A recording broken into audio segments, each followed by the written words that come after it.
Guys, welcome back sa ating vlog na si Kuya Gusti Adventure. Guys, dito tayo ngayon guys dito sa ating pinagdeliveran dito sa Almaray, Sakaka City, Kingdom of Saudi Arabia. Ngayon guys, dyan ang ating kasalukuyan na truck ngayon na dinidiskargahan na guys. At nakarating tayo kanina rito ay 9:53 ng umaga. Pero ang arrival natin kanina guys ay ang nakalagay doon sa papel natin na arrival natin ay alas 3:40 alas 4:30. So sa buwan ngayon gawa ng Ramadan kaya hapon na sila nagdiskarga dahil yung schedule ng truck kala nila wala pa dito yung truck. So nakita nila kanina nandito na pala yung truck kaya ayun, salukuyan na tayo diniskarga. At napakaluwag nito guys itong garahe nitong ating itong depo na Almaray dito sa Sakaka. Ito napakaluwag guys. Ayan.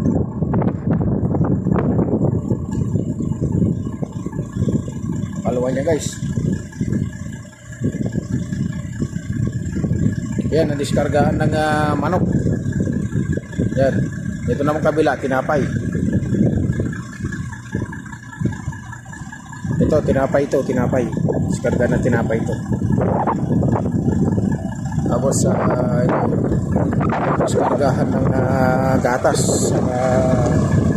Gatas saka juice.